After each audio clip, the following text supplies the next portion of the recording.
Yes, you are now listening to the sound of Sports Reports as Ordered. And those sounds are brought to you by the one and only, the world-renowned, the world-famous.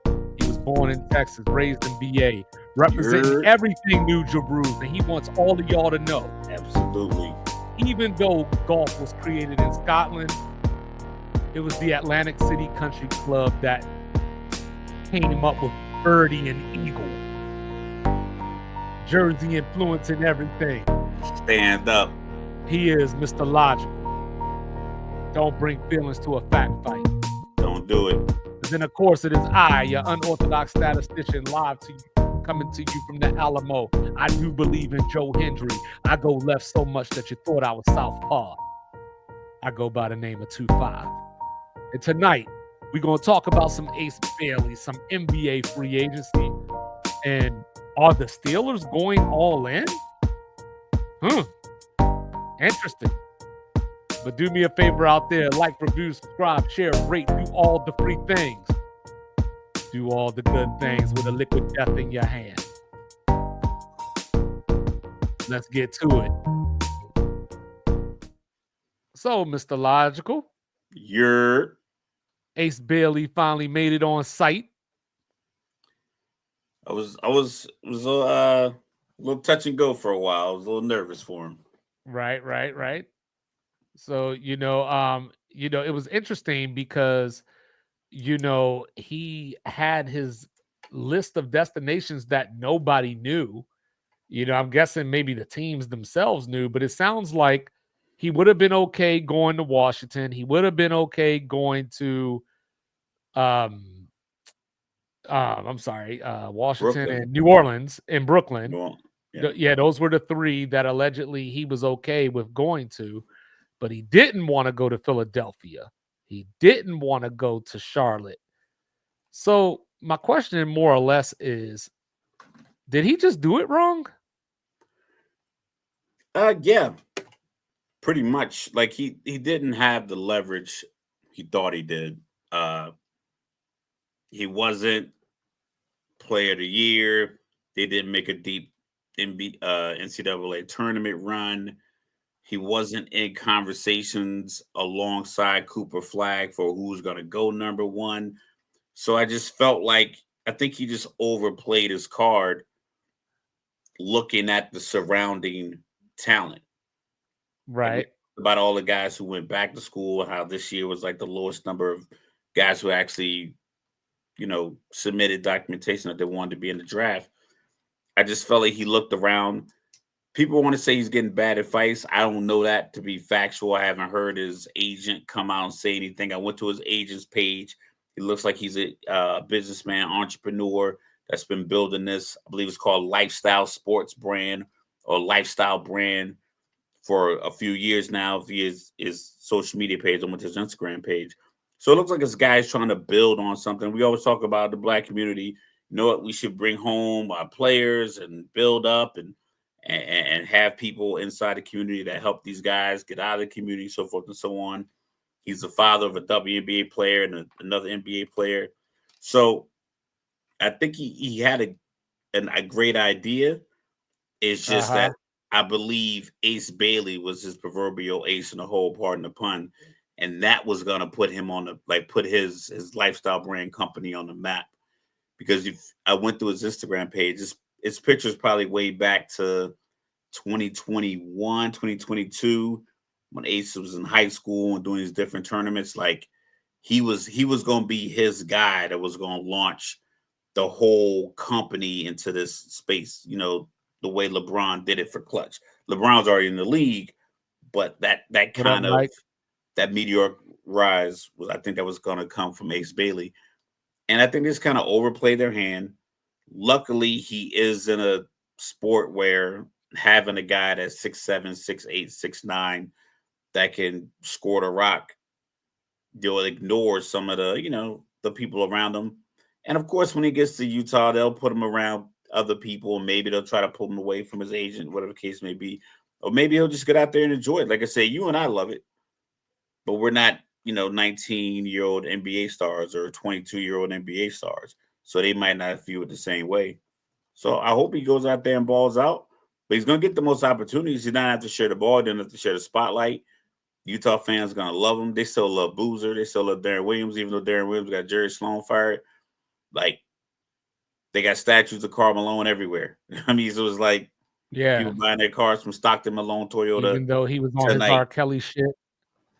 Like, it's one of those things where, if you're looking at it just allegedly. for basketball reasons, you know what I'm saying? You definitely, you definitely don't think of it as a bad move from a basketball standpoint, because like I wanted him in Washington, but let's pull it back a little bit. Pause. You know what I mean? Like we thought this was a 6'2" Kevin Durant, Jabari Smith kind of dude.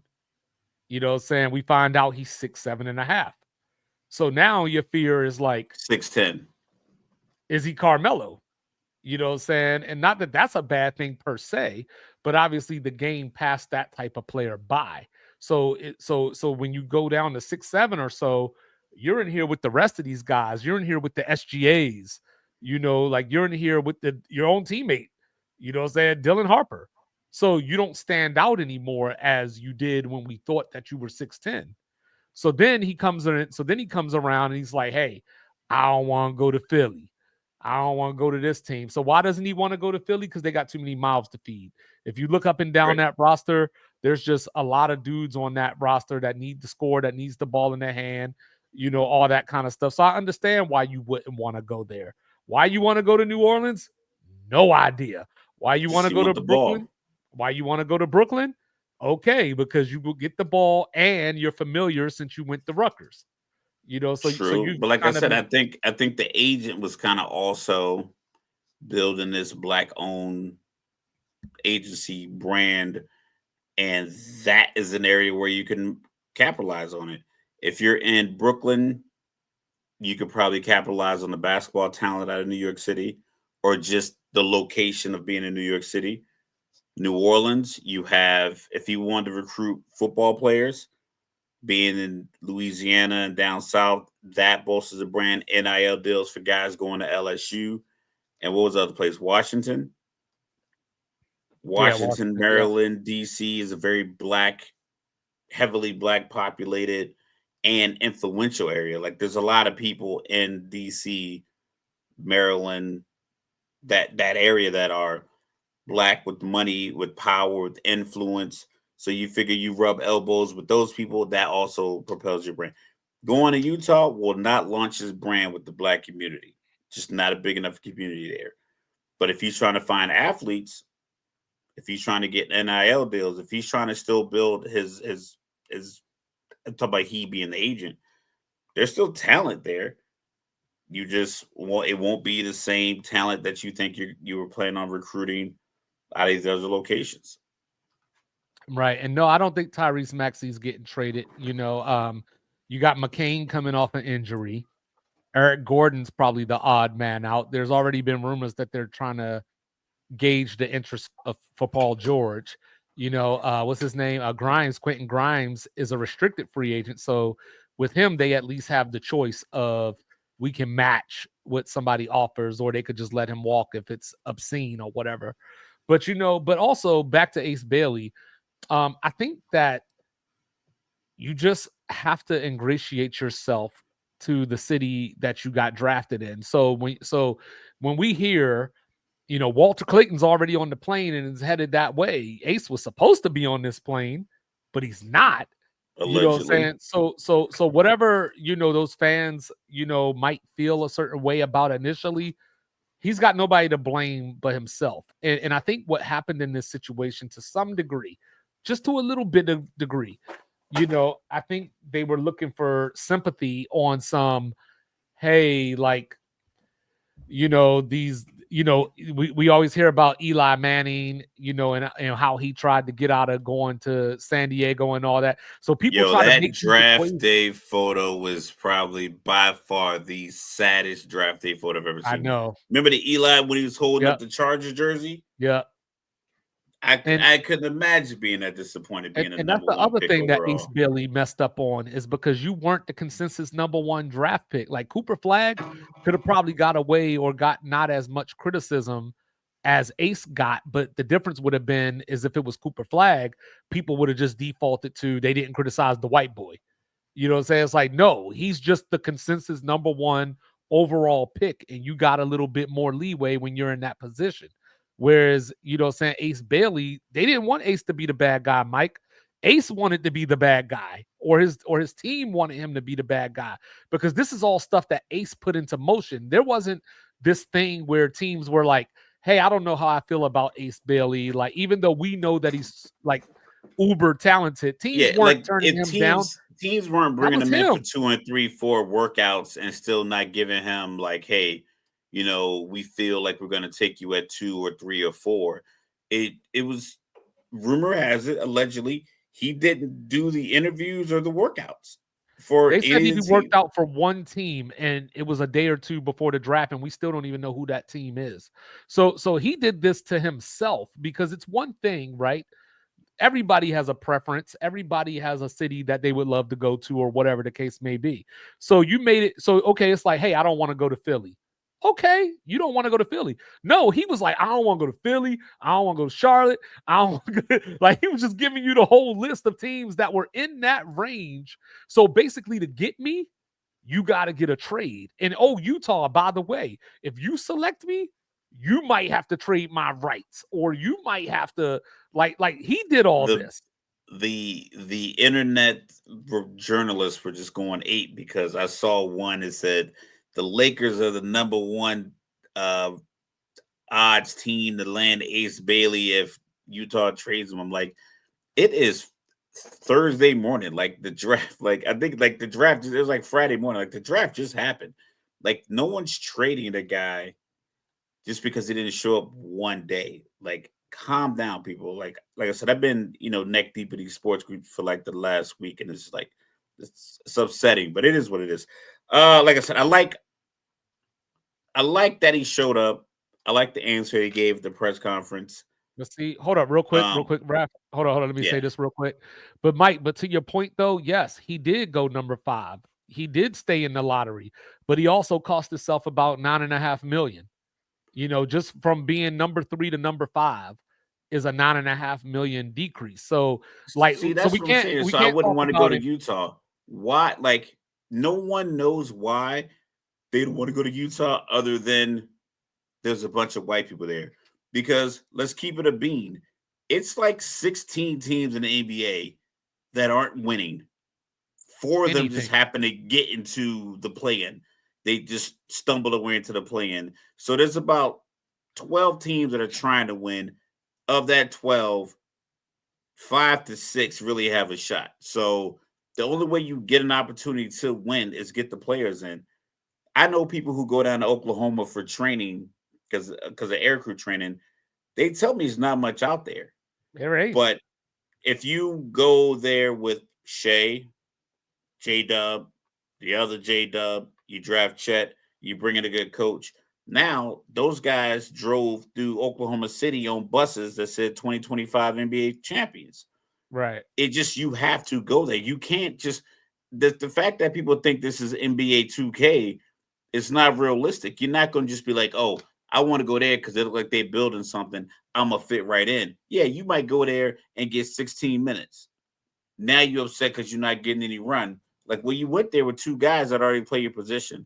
One guy's getting 42 million a year, the other guy's getting 16 as a backup. Yeah, and to get those endorsements you're talking about, you got to meet the hype too. You know what I mean? And as far as like these teams that aren't trying to win, like it just depends on your perspective. You know what I mean? Like there's because like I don't know.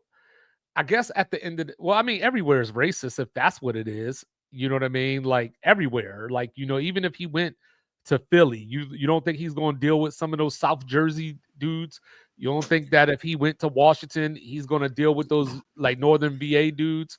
Like Yo, there's going to be racism everywhere you go. I've dealt with more like racism and just kind of like this racial undertone more in Philly than I have in Salt Lake City. Like I'll keep it a buck. Like I lived in both places for the last 18 years between the two places. Jesus Christ, I've been there a long time. Right, and I and did and 8 and, and years you're in right, Utah, Mike. 10 years here. Just It's just like when I you're gonna joined the deal with it no matter military. what. Yeah, just like when I joined the military, right? Goldsboro, North Carolina wasn't the place for me. You know what I'm saying? I grew up in Baltimore. I went down to Goldsboro and it was culture shock. You know what I mean? That's just how it works, but that's part of being an adult and growing into an adult is overcoming adversity. Yes, I Especially do if they're believe gonna that. like. I mean, I know money isn't everything, but yes, they can like if they're gonna pay you to move somewhere, like give it a shot. Yeah, And he's like I not going said, for free. You know what I yeah, mean? And he's going to get the ball all he wants. He's going to get all the shots that he wants, which is theoretically the most important thing. But yes, Utah is going to build around him. You know what I mean? Like they don't have a choice but to. You know what I mean? Or else yeah. they're going to replace their They don't leadership and have get the somebody in there luxury that of will. expecting somebody else to want to leave. They don't Yeah, have the luxury of thinking Devin Booker is going to want to leave Phoenix and come north to Utah. Like, and that's very close to where, like, if you think about like a player, like, all right, you think about a guy that's on the outs and he plays in New York, either Brooklyn or the Nets, and you're Philly, and that guy lives in Jersey. If you're Philly, you probably think like, yeah, we probably can get this guy out of New York, get him to come down to Philly. His life's not gonna really be altered. Utah's right there. They couldn't get Devin Booker out of Phoenix to come to Utah, so they have no choice but to draft the guys they draft or make real trades with teams with guys that'll be serious. They can't get a lot of guys that want this kind of Instagram stardom because you're not going to get that it's not going to be fueled in Salt Lake City. If yeah, you and ever I get a mean team in Utah is Vegas, you get a team in basically LA, like yeah, Kawhi Leonard can make the whole King of LA New Balance commercials and it makes mhm. sense. But with Utah, they know they have to develop their players and have to give those guys a real shot. Right. But then and again, Mike, you know, saying Eli was the consensus number one pick. That's why it works out like that. You know what I mean? He And was it going to get still picked was a number one. brat move. Like that's the Right. thing. No one looked at it like, oh, this is a smart move. When even people talk about Joe Burrow should do it, it still looked at as a very brash and braggadocious move. And without Eli's two Super Bowls, like I think people are viewing that whole process very differently. If his Right. last name was Eli Brown, I think people looking at that differently because he was a Yeah. Manning. And They yeah, figure he he had had his two dad on his people side. already, Like Ace dad Bailey already has a signed. dude, like Ace Bailey's agent isn't even certified. Yeah, So like you don't even have like so like uh, Rich Paul would be the easy person, but let's use somebody like Drew Rosenhaus. They've been around long enough to where they have relationships with these people in the league to where you saw the call with Rich Paul on the phone with Ishbia talking about, oh, you want Malawatch? That's all I needed to hear. Like Ace Bailey's agent doesn't have that cachet yet. So you're coming out the gate causing trouble and starting these ripples, and you're not even certified yet. So, so, yeah. so like it just put Ace in a bad position overall.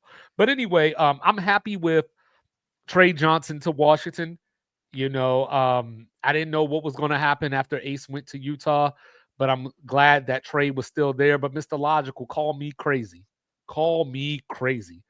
But I love everything the Hornets did on draft night. I love everything the Hornets did. You know, I love the Con Knipple pickup, even though I'm not big on him. It's one of those situations where, like, hey, I just need you to consistently knock down open jumpers.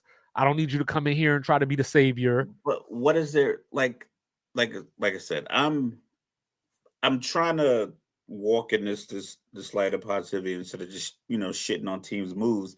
It's like, all Oh, I right, got some cool. shit in a minute What are you? How are you gonna make this work when your point guard shoots 24 shots a game?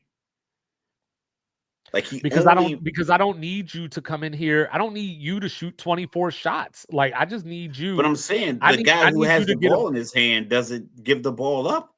He shoots 24, 26 shots a game, eight threes, like contested, one legged. Just he puts on a show, but he doesn't lead your offense. You keep going through coaches. You're in your second I ownership mean, group since Lamelo's been think there. about how bad Charlotte is. Think about how bad they are, right? He still averages 7 assists. You know what I'm saying? He's had two seasons over 8 assists. So I mean, like he shares the ball. They just don't got good players. You know what I mean? But like that's what I'm saying though. But you bring in Knipple You bring in Liam McNeely. Like I said, I'm not big on either one of them. But you know what I'm saying? Scott Lee is their coach. He was a Celtics assistant. But I'm just saying that, you know what I mean? You got two shooters theoretically that, you know what I'm saying? Because right now, your only shooter was, that played a lot of minutes was Brandon Miller, and he was hurt this year. So Yeah, now I got two dudes that are actually shooters and not scorers that can catch off those wings. And I went out and got my guy Ryan Kalkbrenner from Creighton, the big 7'2". Remember the yeah, overtime game against Oregon? So I'm not saying that the Hornets are, oh my God, they're going to be this year's Detroit Pistons or anything like that. But I think that they've set themselves up for years to come with some solid players. yeah. I just think the contrast and playing style of the players that you put on the floor is gonna be difficult. OKC, those guys play very similar game. Like if you look at Indiana, those guys play a similar game. Even look at like the Clippers, very grinded out guys. I think LaMelo plays so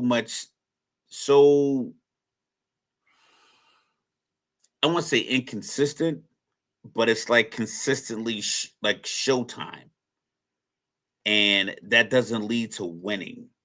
And you have guys that are just like Knipple's, like he's probably pretty athletic, and he's a big body, but he's probably not beating a lot of NBA wing defenders off the dribble. So he's got to be ready to catch and shoot.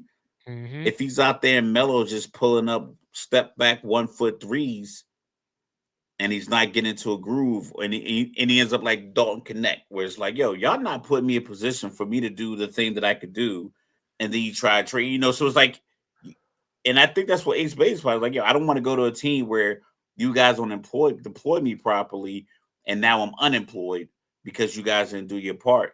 I think Charlotte is one of those places where guys just go, they don't do it right, they be in the organization, and now guys just kind of matriculate to different teams, and it looks like they are washed up. But really, Charlotte hasn't shown it. Like you can't be this inconsistent for this many years when you get the same opportunity to pick players. So hopefully the draft works out. But like I said, I think they have Yeah, I like it. contrasting styles. The same way I I felt mean, about I mean, Houston at a the couple end of the years day, ago it's for going to young come versus old. down. Well, at the end of the day, it's just going to come down to health. You know what I mean? Like, can LaMelo even stay on the floor? And of course, Brandon Miller missed most of this season too. But then you got a team like, let's throw a dart and say Brooklyn, Oh, I knew five you was gonna draft say picks. it. Yeah, five draft picks in the first round. And of course, a guy like me is like, hey, package something up, go get somebody, go get a higher draft pick, whatever it might be. Get up there and get Ace Bailey. You know what I'm saying? So out of their five first round picks, they drafted about 1.5 players that I like. You know what I mean? And you know what I mean? So then on top of that, you traded Cam Johnson for Michael Porter, which is basically like the Spider-Man meme, but I do think Cam Johnson is slightly better, but Spider-Man meme.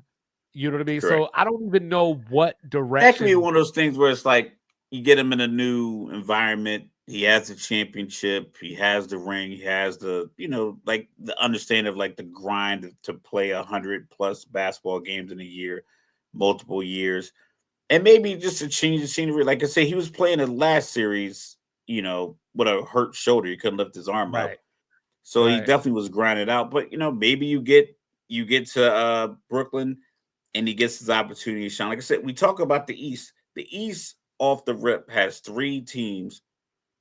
Well, we'll get to Milwaukee, but like so we have three of your top teams missing a star because of an Achilles injury. And like I said, Dame Lillard, they just got waived, but he wasn't going to be there next year anyway. So you have what, 15 teams in each conference. 4 or 5 of them are just going to be bad. Washington just tends to not really be able to get it right. Charlotte can't really get it right. Miami's going through something. I imagine they'll be able to grind, but there's only so much you could do when you're kind of Well, missing the Miami and playmakers you Memphis are need. confusing to me because I never know what they're trying to do. Like, so I was looking at this free agency period, and obviously it's only day 2. You know what I mean? But I've been looking at this like I haven't heard the Miami Heat's name one time during this whole frenzy I or heard whatever it. you want to call it. Duncan Robinson went to Detroit. Well, yeah, that too. I mean, they got That was it. Simone Fontecchio out of it, but what does that do? But anyway, with Memphis, right? They gave Triple J the money. And you were saying earlier, like once they made the Bane trade, you thought that maybe they would look at moving Ja, but they didn't yet, at least. So then they brought in Ty Jerome. They lost. Like I just don't know what their goal is, because I did like Cedric Coward in the draft, and I am happy he won't be at Duke next year. They went and got Jalen Wells last year in the draft. Remember, he got taken out during one of the last games of the season when he got undercut. So, so you're good at your wings probably, but I still think that they're missing something. Like, and I don't know if they have the mentality to go get it. Like, they just kind of develop you and just let it ride. Whereas Yeah. Miami is doing the Mike Tomlin thing prior to this year, where they're saying, "Hey, we have this great coach, probably a top 2 or 3 coach in this league. We could put shit out there and he'll turn it to pudding." Yeah, and like I said, when you are a team like Brooklyn or any one of these Eastern Conference teams, you feel good about your chances of being in the top 6. Like, I think any team that really made moves, they hired a good, solid, smart coach. They have either one of the top, we'll say 18 superstars in the league. That's your main guy. Like Orlando has Banchero, and they have Wagner. Then they brought Bain in. I think some teams in the East could look like, what, we might have a shot, and I think Brooklyn might be one of those teams. No, they ain't. You're gonna have to just play the young guys. You're just gonna have to play the young Nah, guys and see how it pans out. I think Brooklyn's got their eyes on AJ DeBancha for next year. I think that's what Brooklyn's doing, because But we I talked can't about imagine this. that a team is gonna go into an off season right now where they're cutting checks for people. No, but They're think gonna about it. go into an off season All where right, they're so hold up, buying wait. So supplies for their stadium, buying the t-shirts, making the deals, and they're having New these York. They don't give a fuck. They games, know people going to 41 support. home games, and figure like, we'll go 20-62 and we'll get this other kid next. It just doesn't. You can't go into the Think about season it though. like that. Think about it like this. Let's break this down for a quick second. So they went and got Igor Demon, right? Yeah, Who I compared to Josh Giddey. You know what I'm saying? He might just be more of a 6'9" Ricky Rubio. He can't shoot. He fades against good competition. Then you went out and got Traore, one of the ones that I do like, but he's, a guard coming over from Europe, and there's some adjustment, I would imagine. You know what I mean? He's correct. not 7'3" or 7'5" like Wemby. Then you got Ben Taraf from Israel, who even like I'm sure even Jewish people were like, why? You know what I'm saying? Then they went and got Drake Powell out of North Carolina, whose calling card is defense. So like you went in the first round and got a defender from a school that hasn't produced an all-star since Vince Carter. You know what I mean? And then, A I top can't even 5 remember, pick. or whatever it was. Yeah, I top still 5 can't picks. I still can't remember who the fifth person is, but so you did all that, right? You brought Michael Porter Jr. in. You know what I mean? You still got to figure out if you're going to re-sign Cam Thomas or not. He's a restricted free agent right now. So, the rest of your roster is like, okay, Nick Claxton's good. They re-signed Day'Ron Sharp. Then you got Dariq Whitehead. I don't know what they're going to do with him. Keon Johnson. I don't know what so like, you don't even see anything on their roster. Like, so if you're looking at Utah, you can go, I think Ace Bailey was a top 3 player in this draft, and they went out and got Walter Clayton. You know what Yeah. I mean? Like, when I'm looking at Brooklyn, I'm like, I mean, they had 5 picks. They definitely didn't do what you think they should have done. But like I said, I find it hard to believe that we still have trust the process kind of ideologies in the NBA, as we see how that didn't work out. You know what I'm saying? Like, Right. as a GM, you sitting in a meeting with the owner, the president of player personnel, vice president, team, chairman, COO, CFO, all these people on the board, and you're like, hey, remember that thing they did down in Pennsylvania? We're going to do that same thing. We're just not going to call it that. I just can't imagine that a team would go into their offseason with that. Can you make the bad pick? Can you make a pick based off of, like, what? I really like this guy's intangibles, instead of being like, yo, this dude is only 6'6", 196. I really need a guy that's 6'8", 228, but you like, I like this guy's intangibles, so I'll take him. Is that if you're making those kind of decisions? Yeah, it might backfire. But the same, just like I said, it's wide open in the East. Giannis would probably, be smart to stay in Milwaukee as Mike brings up the Bucks. But What it's you but see, but next year's draft has so this year it was the big three, right? For the most part. And then they tried to throw VJ Edgecombe in there, who I think was a great pick for Philly just because of style of play. But next year you might be looking at a big six or a big seven in the NBA draft. So like, I just feel like there's a lot more bite of the yeah, but apple there. even with You that, we haven't seen the league has basically transitioned away from allowing rookies to be impact players. Like Wimby was an impact player simply because he literally looks like Slender Man. But as far as like on the court, if you watch Wimby should be, I know it's difficult to average 26 to 30 points in the NBA, but he should be put in position to where that is reasonable to think he could get it. But we watch those Spurs games. The ball doesn't go through him. The action towards the rim doesn't go through him. The lobs don't go to him. They could just literally run pick and roll lobs with him or pick and pops where he's shooting jumpers all game long. He was cutting through the paint. No one's looking to get him the ball. So it's just like so many rookies have been in the league over the past few years, and the teams that get them don't even put them in position to be, superstars. So right. Brooklyn waiting on, like you said, yours the potential big six or big seven next year. It's like, yo, Reed Shepard was number 3 overall last year, right? And he played most of his time in some suburb in Yeah, Reed Galveston. Shepherd's But probably like 5'11" too. either way, they took him third. What's the boy named Rod Dillingham in Yeah, Minnesota? He was doing his yeah. thing once again. Undersized was like, you're not these rookies that are coming out. They're not getting opportunity to shine. But I Everybody think still but I they're think still these moving all the rookies old will guys around to because give them a stop. because 5 out of the 6 are 6, 7 and up. So, you know what I mean? Like, I think there'll be room there, you know what I mean? And I don't think you can really go wrong with at least 4 of them. So, but we'll get there. But Yeah, Milwaukee, Mike brought up Milwaukee, so Miles Turner, 4 years, 107 million. But to make that work, they had to waive and stretch Dame Lillard's salary. So now you look at the rest of Milwaukee, right? They did some things that I said they should do in my video the other day. I said they need to re-sign Torian Prince and Gary Trent Jr. They at least got Prince done. You know what I mean? They re-signed Kevin Porter. So now what do you do with Kyle Kuzma? What do you do with my guy Andre Jackson? Because Doc doesn't like to play him. yeah, They traded Pat Connaughton.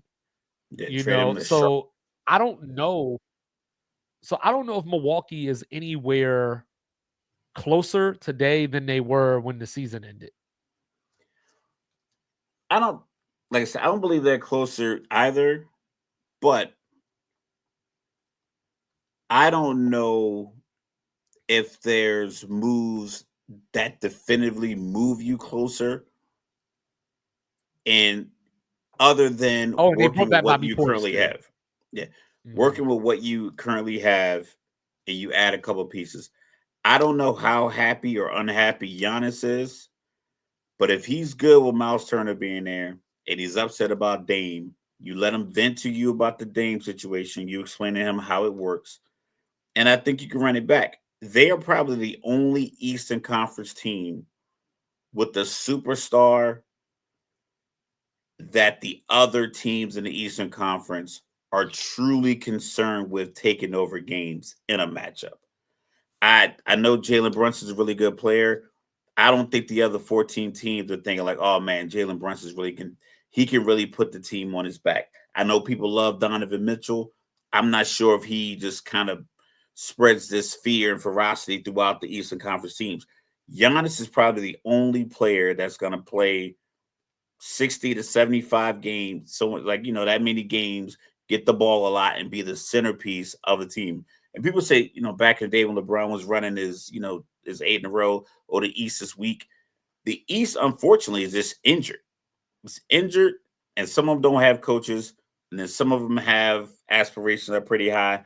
I know Detroit's going to do pretty well, but as far as like night in and night out, the Milwaukee Bucks Eastern Conference team is probably the only one that can walk into the arena and say, I have a top 3 or 4 player in the NBA leading my team. I don't think anybody else in the East can say that.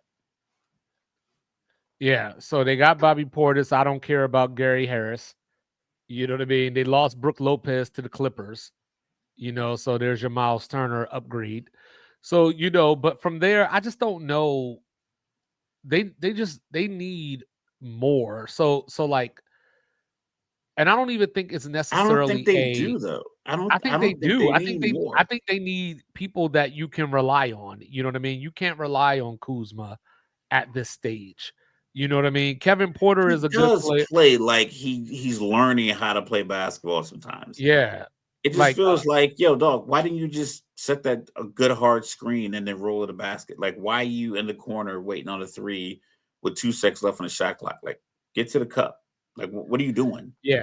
But Dame just got old and hurt though. Like, you know what I mean? It's not like, when they got Dame, that's what they knew they were getting.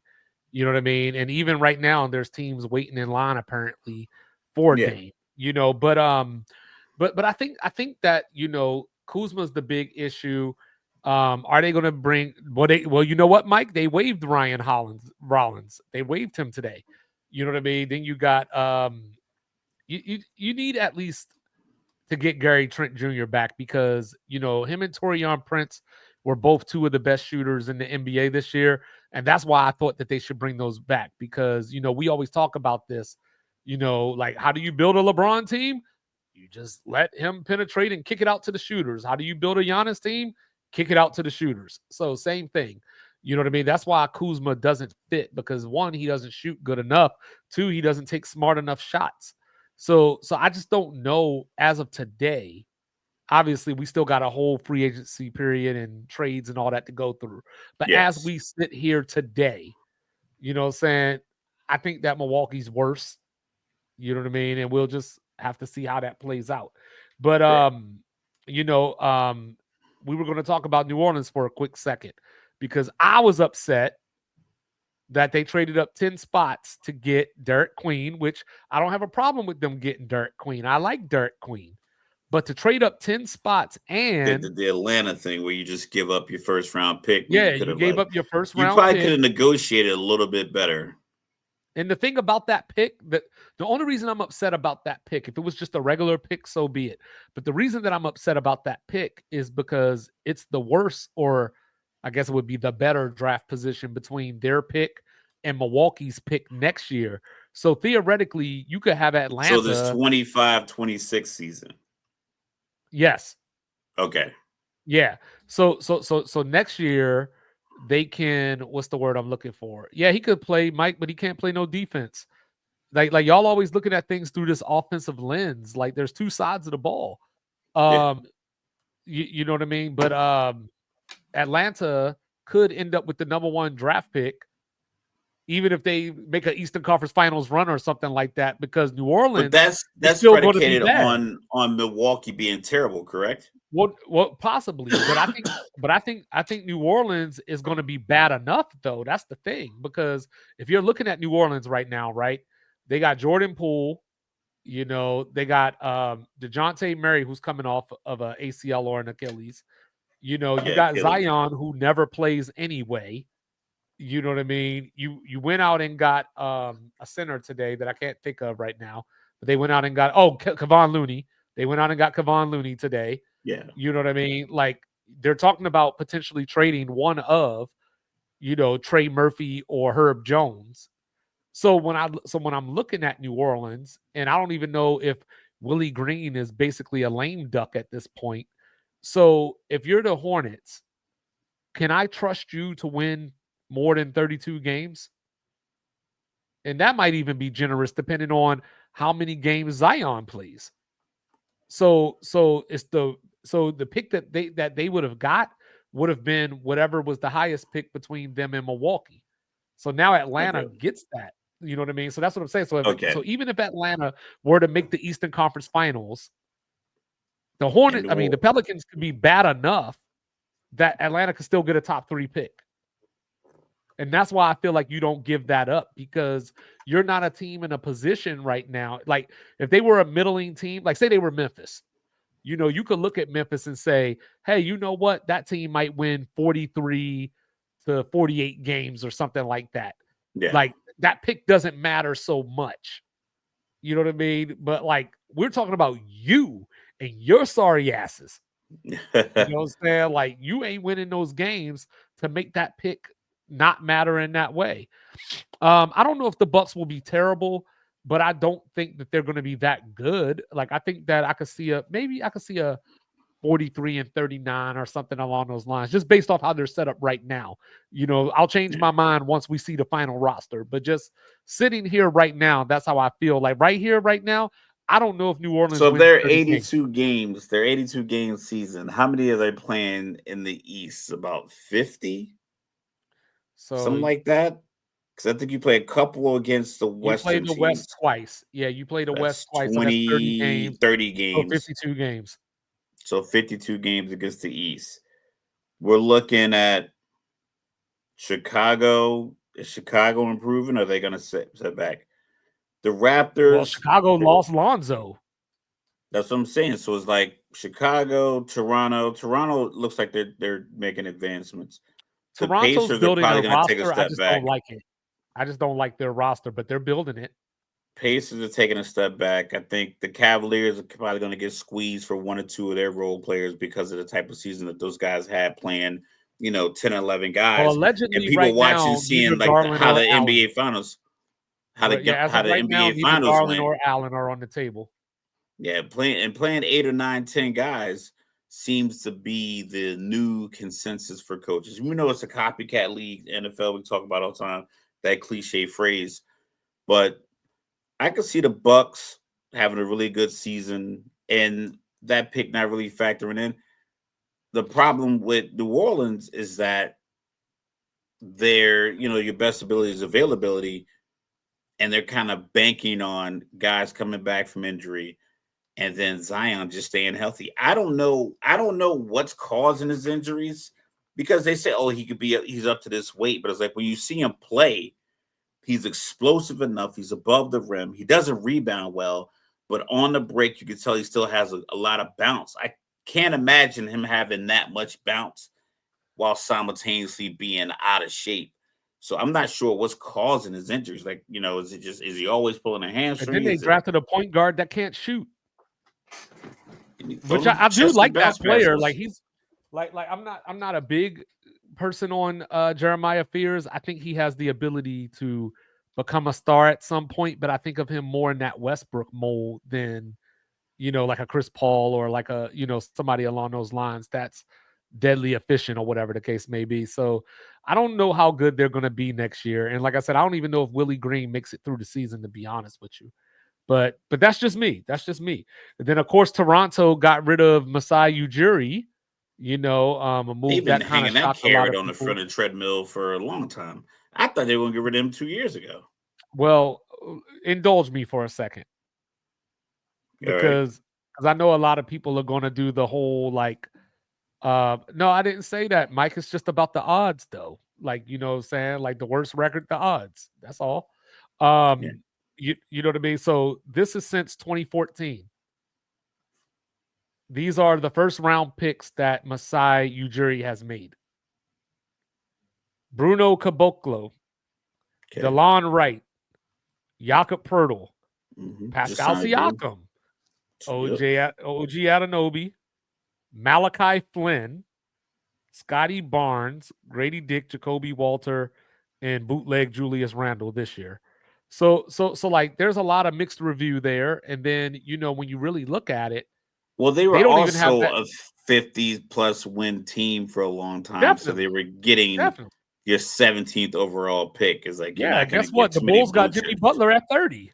You know what I'm saying? And Like, I'm Jimmy just Butler saying. took 30 years to become a star. Like, let's keep it No, a he beam. didn't. Jimmy No, he Butler didn't. didn't come out the gate shooting Jimmy buckets. He was Jimmy No. Butler, the kid that went to Marquette that grew up homeless. It was a sad story for a long time. Hey, Jimmy And then Butler he by grew his year hair 3. out and he started looking like a tiki doll. By and then all year of a 3, sudden we knew what he was doing. By we year knew 3, we knew what he was doing. he was All right, basically another Shumpert. where's Bruno Caboclo right now? Oh yeah, he's probably somewhere making DeLon coffee. Wright only got in the game because Jalen Brunson was tired in the play, and he had to get into But that's game. not his fault. Tibbs should have Where's been put him in Malachi the Flynn game. at? Where's Malachi Flynn at? I'm gonna say Israel playing basketball. You know what I probably. mean? So that's what I'm saying. And then not only that, you got to peel it back, right? They got fortunate that Kawhi fell into their laps. And then even then, he won a championship and left. Then you lost Siakam and OG. And what did you get for him? Yo, listen, You held on to Van Vliet too long and the got whole nothing. city of Toronto was trying to recruit Kawhi. They had restaurants that told Kawhi he could eat free for the rest of his life. There was apartment buildings that were trying to give him And he still penthouses. said no. The entire city. It wasn't New Jersey. He couldn't do anything about it. Like the whole city was trying to recruit Kawhi after that championship. Literally, they will name streets after him, give him a penthouse apartment in Toronto. He wanted to leave. So that wasn't Masai's fault. Yes, everyone, if you looked at most of these GM's draft picks, they're going to be pretty terrible. And the lucky thing just happened to work out. We could talk about Nico down in Dallas. His plan to trade Luka and be championship ready backfired. He just got lucky when the number 1 pick fell into his lap. That wasn't the plan. So sometimes these GMs, they are at fault. Boy, cut it out. I mean, you see Michael Beasley in trouble right now?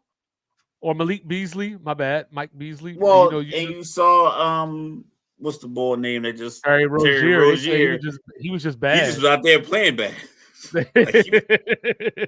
He was just bad. Look, you played so bad. The FBI investigated you. Like, yo, he can't. But I can't be this bad at basketball. You got to be up to something. Like, nah, dog, I'm just having an off year. A lot of things in my mind. All right. I like what the Nuggets did. You know what I mean? They brought in Cam Johnson, like we talked about earlier. They went and got Bruce Brown back. So another ball handler that can kind of relieve Jokic and take some strain off of Jamal Murray from time to time. They went out and got Tim Hardaway Jr. So, the one thing we talked about all year was Valanciunas as well. Yes, they got Valanciunas to back up Jokic, who's probably the best backup Jokic has ever had. So now we're looking at this and we're like, hey, just give me 12 minutes of rest, dog. Denver's in there now. I see to play 36 minutes. Can I get 36? Can I get 12 minutes of game on this bench? Now Denver Denver's in the mix again. You know what I mean? But then you look at a team like Golden State, and I just go like this and I say, why y'all still don't want a center? You know what I'm saying? You let Looney walk. You know what I'm saying? Only thing that's out there right now, like that probably moves any needles, maybe is DeAndre Ayton. Maybe you could trade for Robert Williams, but it sounds like the Lakers are trying to get involved in that. Just like the Robert Lakers. Williams was already kind of promised to another team, right? I thought that conversation was already happening. Like he was already out of Charlotte with somebody else was potentially. No, that's Mark Williams you're thinking about. That's Mark Williams. Yeah. He went to Phoenix, but Robert Williams, they used to play for the Celtics. I'm talking about. You know what I mean? Like you got him out in Portland. It sounds like the Lakers are trying to either get him, Nick Richards, or DeAndre Ayton. Those are the 3 that the Lakers are looking at. So I guess the Warriors get whoever's left, but there's also rumors that Golden State is interested in Al Horford. And it's like, are they just trying to put a nursing home staff together? I thought he retired. I thought he they didn't announced retire 2 weeks ago that he was going to retire. No, he hasn't retired. I was wondering if Mike Conley was going to retire. You know what I mean? But then these playoff losses have to be disappointing to the I think like I don't know if you can ramp yourself back up again, considering all the conversation and the narrative surrounding, because they talked about every year the last few years that he's been in the playoffs, they would talk about winning for Mike, and every year, every team, Memphis came up short. And who else came up short? Like I said, Minnesota's come up short the last 2 years. So it's like, do you really want to sit in the locker room and be the old guy and have the young guy look? He's like, maybe we can win this for you, and you go out in the second round again. Well, they just got done spending $225 million on Julius Randle and Naz Reid. And you know what I mean? So like Minnesota, I guess, is running it back, which ain't nothing wrong with that. Now you can get Dillingham more minutes. You could get Terrence Shannon more minutes. get some dynamic abilities unlocked. And then you got Atlanta. They were the beneficiary because Minnesota wasn't able to retain Nikhil Alexander Walker for. In case you didn't know, and Doris Burke didn't tell you 76 times, he is the cousin of SGA, who, by the way, is making 71 million a year now. 71 million a year. Get out of here. But anyway, Atlanta, they picked up Nikhil Alexander Walker. I love that pickup. Another 3-and-D guy, good three-point shooter, good defender, and trying to penetrate through Nikhil Alexander Walker and Dyson. Whoo, Dyson Daniels, woo. That's gonna be tough sledding for these teams in the East to make. And that's why I was trying to tell Mr. Logical earlier, just like I told Mike earlier, two sides of the ball. We can actually say that Atlanta is going to be playing defense this year. But before I even get back to Atlanta, Mr. Logical, 71 million a year. That seems reasonable. Okay. Nah, it's a lot of money. It's a crazy, and I think he left money on the table. I think his deal could have been bigger than that. That's nuts, man. I But just don't. I don't. I can't even like that math is probably it's probably like $325 a second and a 48-minute NBA game, yeah, something they like said that. almost $1 million a game. Yeah, You know what I mean? Because it was 4 years, 285. But yeah, so back to Atlanta, so Atlanta has ground to gain in the East, right? This is a proverbial perennial play-in team. This is what they do with Trae Young leading the league in assists, but the wins just not adding up. You know what I mean? But like I said, they went out and got Nikhil to put next to Dyson Daniels, perimeter defense on fleek. They went out and got Porzingis, the unicorn. So if we could figure out what was wrong with him this past season, then they're cooking with grease. You got Jalen Johnson coming back from his injury. He was going to be my most improved player of the year until he got hurt. So I like what Atlanta's doing. You know what I mean? And like you keep saying, we look at this East. The Knicks and Cleveland are the only teams that I think can definitively say, and of course this is on paper because we haven't yeah. seen them play a game yet. But on paper, those are the only teams that can right now say that they're better than the Hawks. Maybe the Pistons, just because of continuity. I And like the Pistons. I like I think the continuity matters, and I think their size matters over Atlanta. I know Porzingis is there, but I think the star of Atlanta is just undersized, and I think he can be.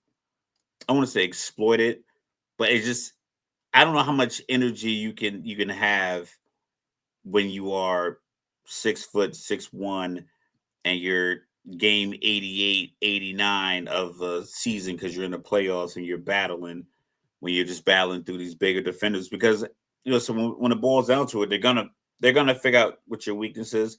I think Detroit having 6'7", 6'8" guys handling the ball, making shots as their playmakers, it just gives them that advantage.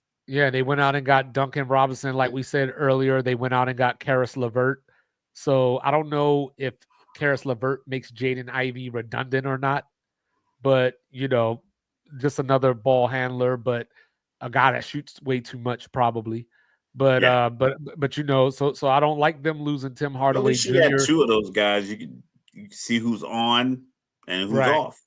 right. Where some And teams just literally just have to play that guy because you don't have a replacement. Orlando But went out and got Tyus Jones just SGA like is I going to be said they getting should. $300 64 cents per minute or per second. That's nuts. And so OKC, of course, they've been pretty quiet since the draft. So the Lakers, we got to go there. You know what I mean? They went out and got Jake LaPervia as soon as I know what I said. As soon as the free agency started, him and his Angel Reese loving self. His name is Yo, is Laravia, that but real? yes, that was real. That's a real tweet. That was a This real dude tweet. this year, May of this year, That's a real sat up tweet. there and got his little iPhone out and said, "This is how I'm going to express myself." Jesus Yes. Christ! I thought it Saying that was fake. that that karma will make people go crazy. But That But peanut butter that's a good skin. pickup for the Lakers. That's a good pickup for the Lakers. The problem is he about 25 pounds too light for what they need. So they're still on this hunt for a big man, and I'm at the point where I'm frustrated because I hate the Lakers more than just about anything in sports. But you know what I mean. But they have the ability to go out and sign these dudes. But now it's like, oh, They now I aren't might have to give up they Rui. are not sound organizationally. They haven't been What for does Palinka do years. all day? Does he just He wait for does Nico not to call do him? anything. That's what I'm saying. They've been gifted stars because of location. If they were in Utah, run the way they were run with the family business and the guy who used to be the agent of the latest greatest player you have for the organization, and then you run off one of the greatest players from the organization after he gets you the next greatest guy. It's like they just are run poorly, and Just let just me by get this Bradley Beal location, for LeBron trade, bro. just location is how they get there, is how they create optimism every year. Having going from Magic to Shaq and Kobe and Paul. Kobe retires, couple of years they were in the law. LeBron comes along, delivers a championship. They've been in the law just up and down. Western Conference Finals Damn, appearance AD don't out even in the get no first shout out, round. huh? My bad.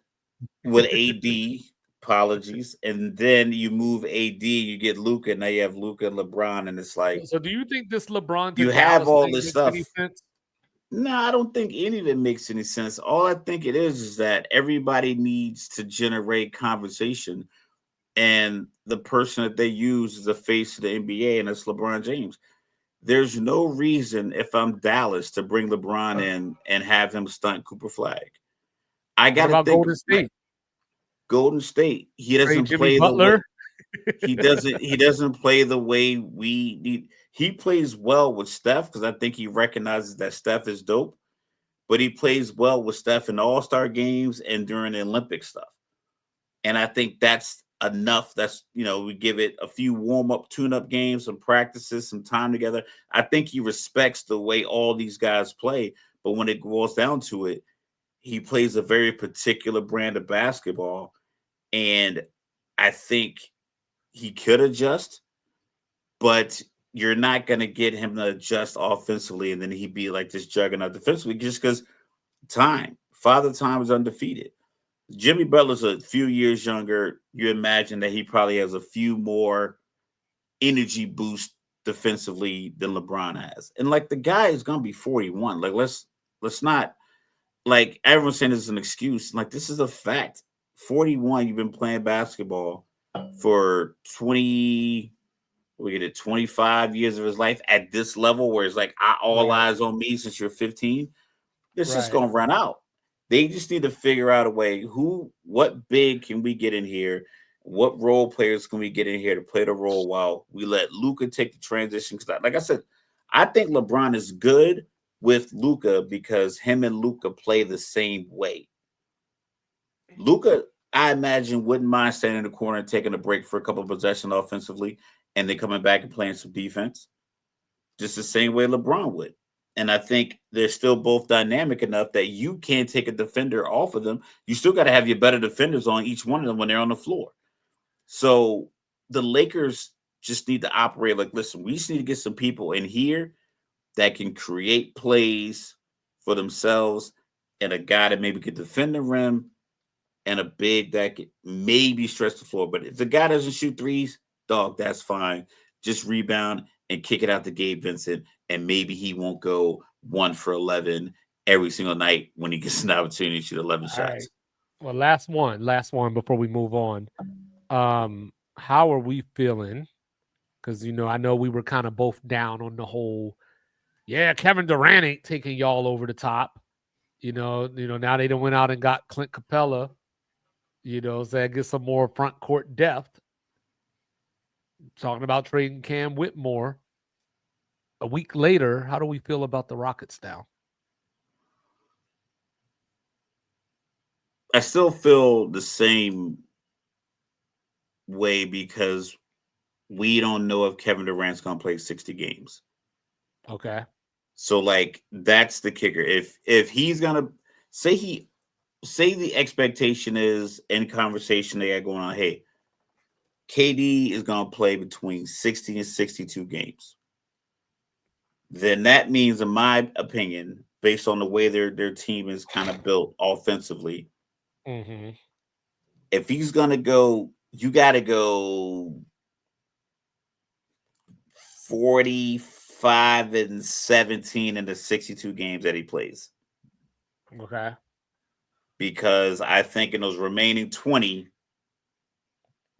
you can't go 8-12. You know what I'm saying 53-39 looks like a good record, but it's gonna have you in the same spot you're in this year, where you're in a bad matchup in the first round of the playoffs and you're out.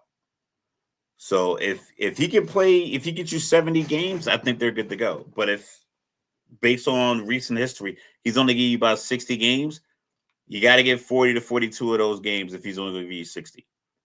Okay. Because I don't think they All right. have enough. Like, even with all those little additions, I think those additions work with KD on the floor. Okay. And then actually I just forgot one last thing for real this time. Yeah. Um this is year one of this whole new apron process and everything. Um, how do you like it so far? Do you think it's a hindrance? Do you think it's okay? Do you think we need more time to see how it develops? I like the I like the parity. I like teams not being able to just load up on stars. I don't think it's crazy that Miles Turner didn't re-sign with Indiana. I think it'd have been crazy for Indiana to pay him $100 million to stay, knowing that 25-26 season is not going to resemble 24-25. And why are we going to, attach ourselves to someone for 3 or 4 more years? Mhm. I like that it's gonna make teams make moves. The problem is gonna be just people talking about who needs to win a championship. That conversation hopefully will subside, because realistically, the owners want to keep all their money. The salary cap isn't so that it's fairness in the league. These caps are set so the owners can keep their money. Because if it was about winning championships, I'm pretty sure some of these owners want to win championships more than they want to make money. Like, some guys might have making money as one, winning championships is three. Some owners might have, like Ishbia, winning the championship might be number one. So I think if he could just spend all the money and get all the pieces he wanted, I think he would. I think he would spend $1 billion It would be the on a Dodgers. roster, yeah, for 1 year. I think he would throw as much money as he could at any of these stars. I think he would just throw handfuls of money. So the salary cap and the aprons is to protect the team's interest, which is their money. The players are going to have to adjust to, hey, you might not get that max deal that you want. Everyone's not going to get the Shea deal. Like, Shea just got 71. In previous years, the next guy to get an extension, you expect him to get 72 and a half just because. But it's like, if Jalen Brown was up for an extension, I don't think he's getting 73 and a half just because Shea got 71. So I think it's going to cause GMs to have to really make moves, truly understand, like, okay, how do we build this team? Who do we pay? Who do we let go? Who do we trade? What assets do we trade?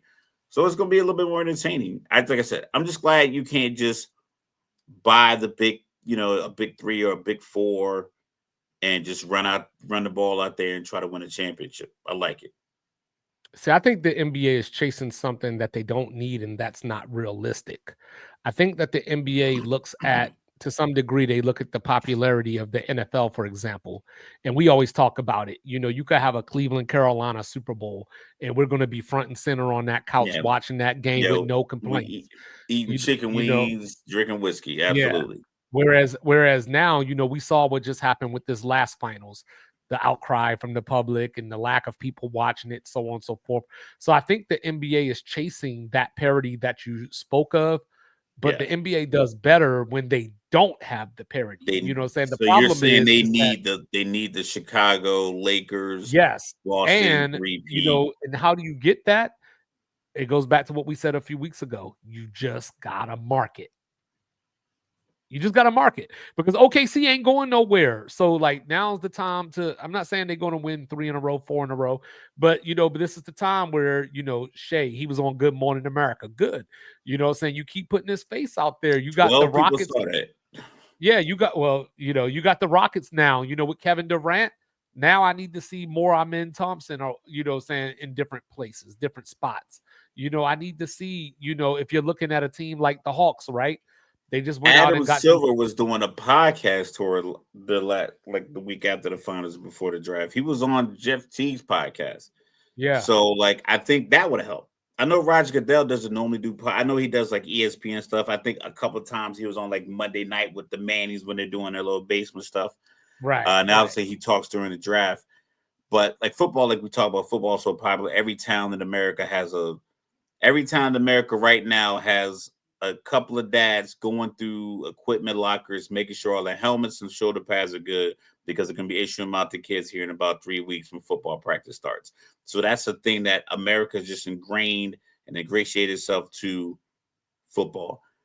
The NBA, like I said, I like the parity because we talked about the Phoenix Milwaukee series. I'm like, I don't know why people were down on that. Like, you had a guy who had won 2 MVPs. Because they Chris were told Paul's to be. Chris Paul's a very popular player. He's part of the Banana Boat crew. He's been around. He's a villain in the league. Devin Booker was up and coming team. Phoenix was up and coming. So it's like I don't know why that series got so much flack, but we saw it recently. Like I said, the OKC Indiana thing, because that was good basketball. But the NBA still needs to get. I need Houston, Dallas rivalry. You need the youth. The youth. When you take a plant, yeah, you could take the leaves off of one plant and put in the pot and it'll grow. But normally you take a brand new seed, you put it in the pot, you water it properly, you cultivate it, and it grows. The NBA keeps trying to pluck these leaves off and get these old heads to go to new teams and grow that market and then move them again and grow that market. It's like, no, put Reed Shepard in the game, put him in the 3-point contest, put him in the commercial, put these guys in position to where they are actually advertising. Right. And that's all it comes down to, but, just a quick thought. So then, of course, in the NFL, you got the Pittsburgh Steelers, according to the experts, going all in. All I see is they just made a move to make a move. You know what I mean? So, of course, they went and got Jalen Ramsey and Jonnu Smith along with a 7th rounder, gave up Minka Fitzpatrick in a 5th rounder. Mr. Logical, it just doesn't do anything for me. Like, I remember Yeah. there was this old Sprite commercial back in the day, and there was this dude, he was just like, but what's my motivation? Like, I don't have a motivation to care about that trade outside of the fact that we got to talk about it. I don't know why the Steelers made the trade. You know what I mean? They got Fryermuth. You got Washington, a 6'8" tight end that you barely use anyway. And Jonnu Smith's a good tight end, so I'm not even trying to do that. But you just didn't need him. As far as Minka for Ramsey, Minka's 2 years younger. He's probably the overall better player, not by much, what I'm saying, but Yeah. but probably the overall better player, especially at this point in their careers, because Ramsey is probably going to be sliding over to Minka's position, or playing in the slot a little bit more.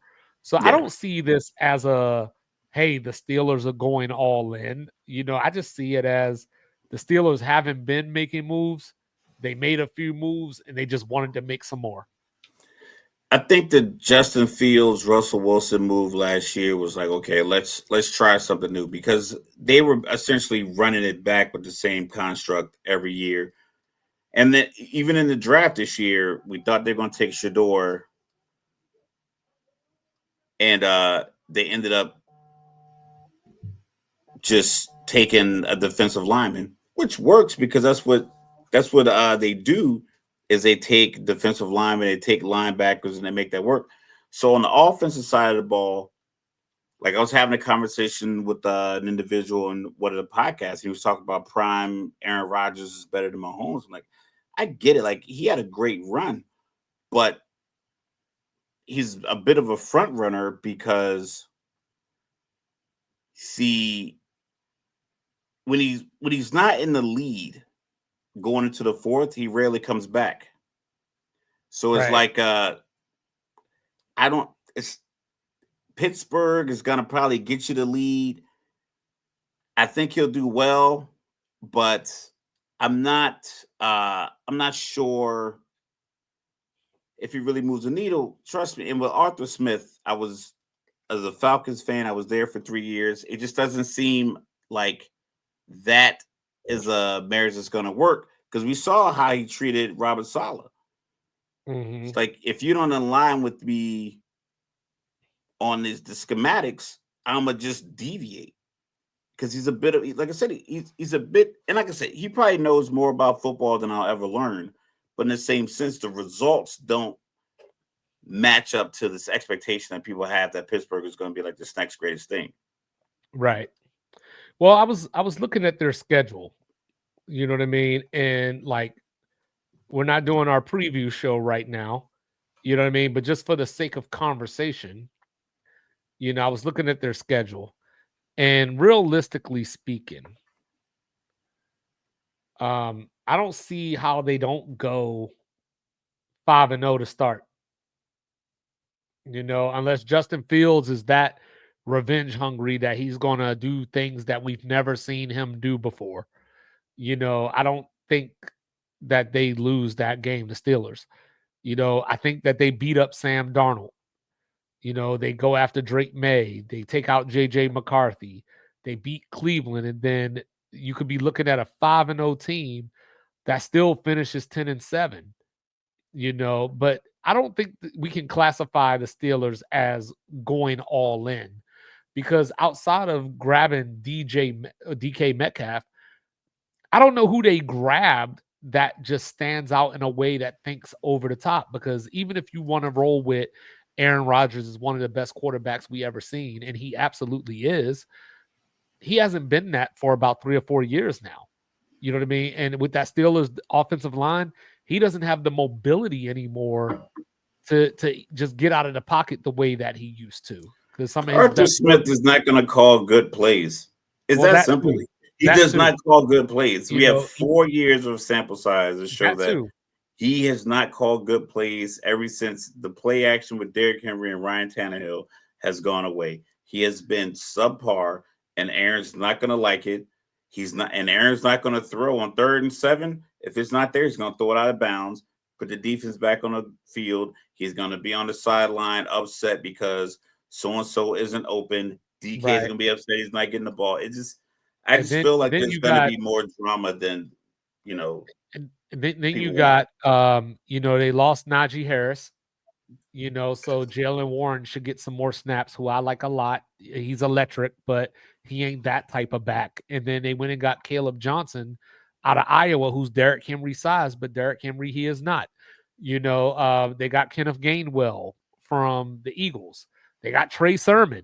So like even from a running back perspective, and you top of that with the bad offensive line, I don't know if they're going to have the type of running game that saves Aaron Rodgers from having to be the hero down the I stretch. don't know if their offensive line is bad. I just think like Oh, it's bad. I, I mean, they're it's young bad. mostly, but It's probably bad because the play caller and the person who designs the offense doesn't put the Russell Wilson was an undersized quarterback trying to reprove himself after having a bad year. And then Justin Fields was a guy that didn't really, I won't say didn't process information, but he definitely wasn't a first read guy. And then you have a playmaker that has literally no like creativity. So yeah, the offensive line is gonna look terrible if every route is the same all day long to the point where it's like this isn't and gonna that ain't work. going to And I change think that's the now. problem. and that's the problem. And I that's mean, why, unless Aaron Rodgers takes over as the de facto offensive coordinator. I mean, we saw it work with Tom Brady and Bruce Arians, where they were kind of butting heads, and then he let him and Leftwich kind of figure out what they were going to do, and they just ran with it. And then Bruce went upstairs, keep collecting his check to sit in the office, and Tom Brady Get led them that to the ring. Super Bowl. Yeah, Yeah, so and then Miami went out and got a retired tight end to replace Jonnu Smith. They went out and got rap sensation Darren Waller, comeback Kelsey. Save this man. I mean, I know he went through a lot, personal struggles, drug addictions, failing drug tests. Him and Max Crosby talk about it a lot, about overcoming that. But as far as the football players, like, I saw one game when he was playing for, I believe they were still in Oakland. They might have been in Vegas. I'm not sure, but he was playing for the Raiders. He got like 20 targets one game. He was getting double covered, and Derek Carson was like, he down there somewhere. So for someone, and I get it, I don't, the toll it puts on your body, the tolls it puts on your mentals to prepare yourself for NFL season, and you need to step back. But I just don't know how you turn it completely off, and then on a whim in July 2025, after you've been out for as long as you have, Right. just jump back into the pool. And then on top of that, Miami seems to be in somewhat of a flux with either the relationship between coach and some of the players, the star wide receiver and the Well, quarterback. did you see Mostert's tweet? Oh yeah, play like if you play like a Pro Bowler and they treat you like shit, Mm-hmm. something's up. And we already know, like, the owner's been in his situation, being suspended from the team, which I don't know how you go suspend me from something that I own. It's like telling me you lock me out of my house. Like, eat a dick, get out of here. I gotta sign these checks. I gotta make sure people are doing their job. I don't care what you say. Like, I'm not just be paying people and not knowing what's going on here. Right, But right. we know how, like, like that's not an environment that the Hunts are running in Kansas City. Everybody might not be happy with their contract or how the GM, prioritize their, them. But in Miami, it seems like it's this level of discombobulation that we can't see, and it's kind of matriculated down to the players. Tyreek Hill was talking like he was trying to leave from like week 10 last year, all through this off season on Twitter, social media, but like he has a huge brand, so he has to keep himself kind of in the eye of the public. But I mean, he's Right. literally getting arrested on the way to the game. It's like that. It seems like to be a bit of a dysfunction and a disconnect with the Miami Dolphins and sanity. It's like it's not jiving. Another thing, you got Tua, who's a 6 foot tall left-handed quarterback. Dylan Gabriel sitting there. Why didn't you take him? I mean, like, why did just think They about took these a kind better of moves? quarterback. They got Zach Wilson. Well, I was talking about Quinn Ewers. Cut it out. I like just like little things like that. Just I know I am just a guy who has a podcast with a friend that he's been friends with for over a decade, and I don't know everything that's going on in sports. But if I know enough about it, and then I see a move you make, and I'm like, I don't understand this, and then you talk to other people, they're like, I don't understand this either. It's not us. It's not the people who are watching. It's you. Like, your decisions don't make sense. Coupled with the fact that emotions say you play I like a Pro mean, Bowl, if you like to shit. bring it full circle, I guess you could call Miami the football version of the Brooklyn Nets. They traded a guy for a guy that are going to provide the same thing. And then they went out and got a retired tight end for no reason at all that nobody was thinking about. Unless the When we, Giants are that terrible of an organization I that know, but we Waller just just had was an like, I NFL can't draft. come back. We just had an NFL draft a month ago, a month and a half ago. You could have got a tight end then. If it was that serious, besides the Maybe dude they that's been heard through the sitting out. grapevine that he was available. Like I said, I don't know how you I turn it off mean, and turn it back on. like in his career, right? He's played 6 games, 12 games, 4 games. Then he had 2 16s, then 11, 9, 12. So you're not even getting somebody reliable. You know what I mean? First of all, and he's coming back from a year off. So maybe he's all healed up, but I don't like the way that sounds. And then you got, in his career, he had the year that you were talking about 145 targets, 117 the year before that. And then there's a whole lot of low output because of the injuries. So from that standpoint, I don't know what the Dolphins think that they're getting. You know what I mean? Like I don't know, because Johnny Smith had a pretty good year considering that his his quarterback is always out. You know what I mean? So I don't know. And as far as the Steelers go, I don't think this move does anything. Their defense is already their defense. Cam's a year older. You're still trying to figure out TJ Watt's situation as far as, are you going to pay him? What does that look like? He doesn't strike me as the type that would hold out per se, but I Holding still and imagine.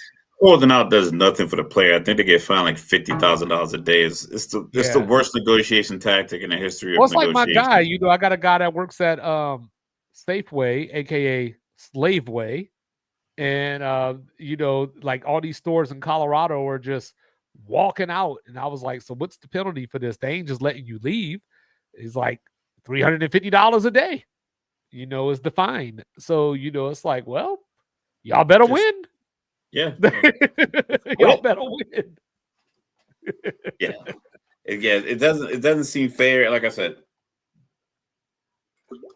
the problem with Pittsburgh, excuse me, is that their division, they are they're behind Baltimore. Uh, Cincinnati makes 3 defensive moves, and then they're battling with Cincinnati for 2.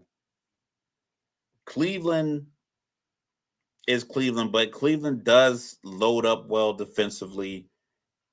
And Flacco is a competent quarterback. I believe he's going to be the starter. And they do have some weapons. So they're in a tough division of where Cleveland could literally go 8-9, but go 4-2 in division.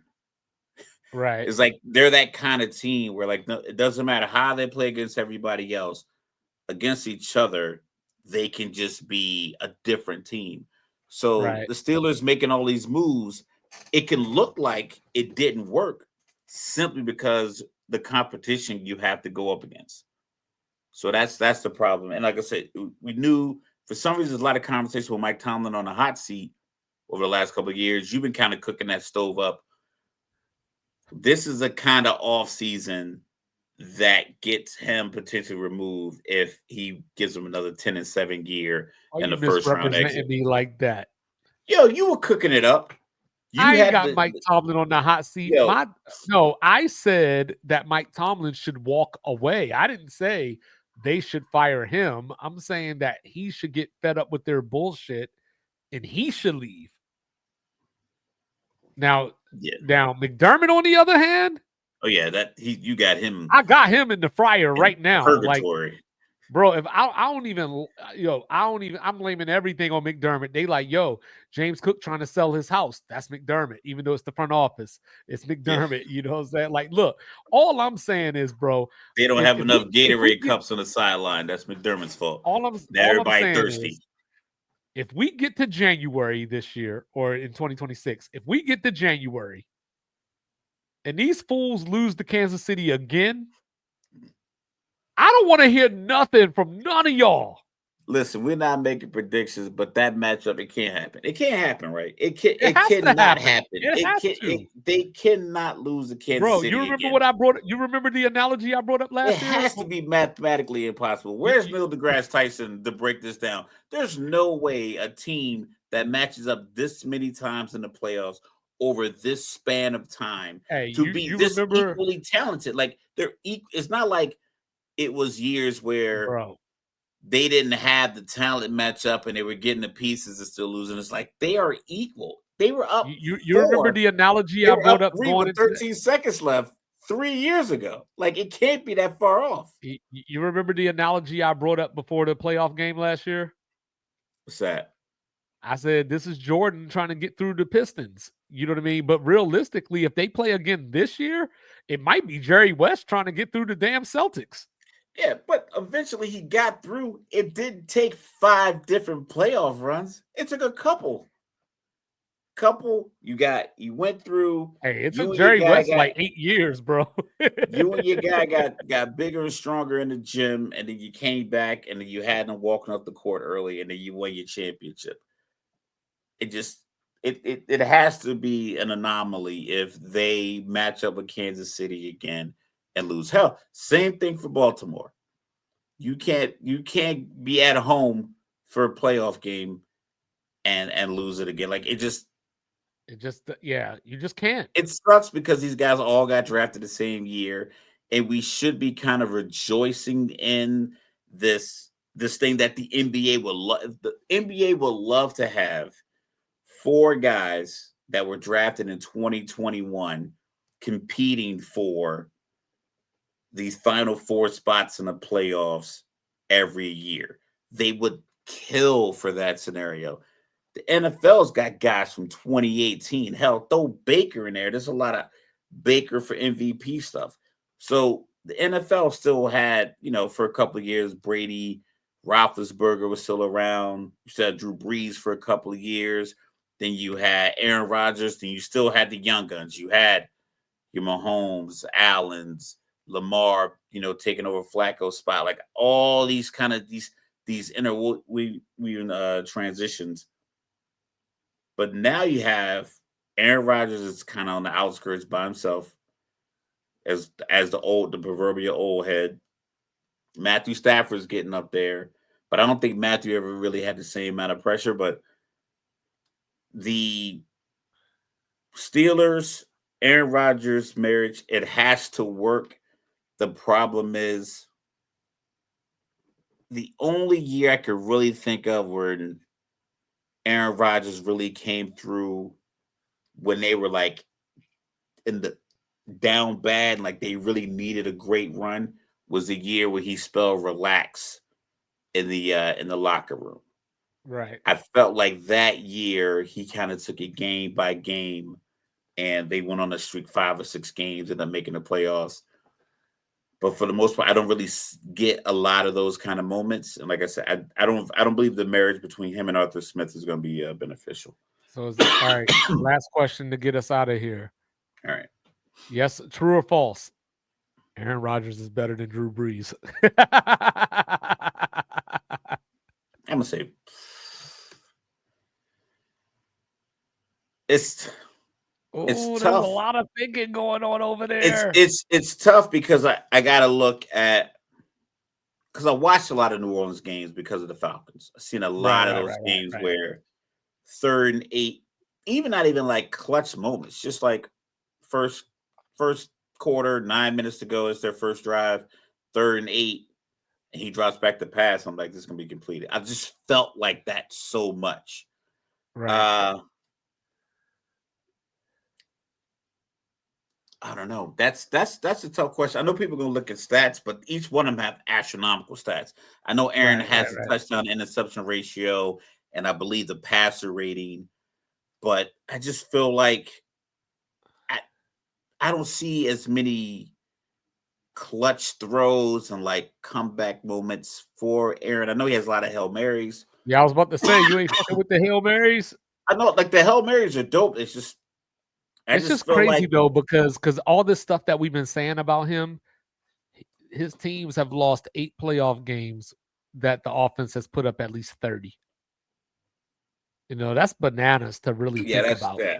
Yeah, that's it. You Like know what I'm like I said, saying? maybe because I need to kind of peel back my biases for Aaron. But like I said, Drew Brees just was a guy I paid a lot of attention to. I just felt like Drew Brees was always kind of willing his team in certain moments. Yeah. And I don't feel the same way with Aaron, but maybe because it looked like it came effortlessly. Like, it looked like it just kind of came like, oh, I'm just naturally this good at this. Right. That, Right. Tom Brady looked like he was putting a lot of work in because he wasn't moving that well. He wasn't fast. He didn't have like outstanding wide receivers aside from a couple of years he had Randy Moss.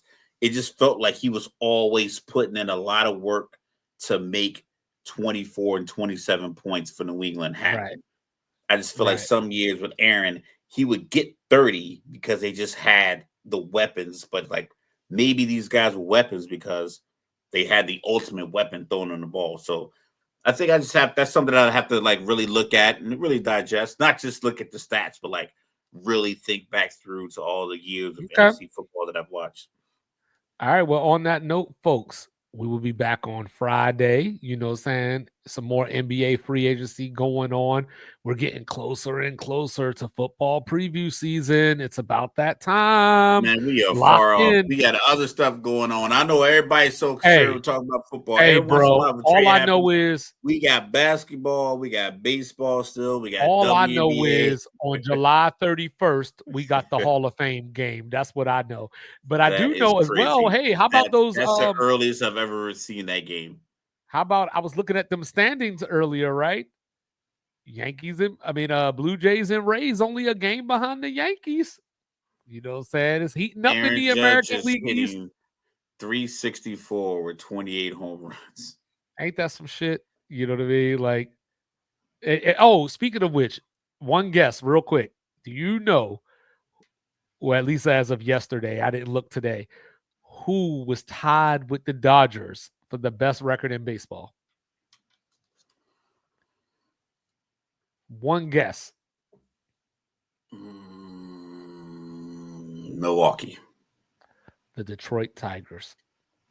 That is the craziest thing you've said since we've had this show for 2 years. On that note, y'all. To the point, I don't even believe you. I got to check it. Yeah, they might have lost yesterday or something, but when I looked yesterday, because I was trying to place my bets and everything. So, but we will be back on Friday, y'all. Enjoy the free agency, enjoy the fuckery. Maybe by the time we talk to you again, the Lakers will have a center. You know what I mean? Or maybe LeBron would have asked for a trade. I don't know. But you Who know what I'm knows? saying? That and much more on Sports Reports is ordered. He is the world famous, the one and only, the world renowned. He is Mr. Logical. Don't bring feelings to a fact fight. Don't do it. And I am your unorthodox statistician 25. Shout out to Grandma. Shout out to Dylan Harper's mama. You know what I'm saying? Shout out to Sonia Carey. You know what I'm saying? All that. We'll be back. Love ya. Like, review, subscribe, share, rate, do all the free things. Do all the good things. With a liquid death right by your side. Peace.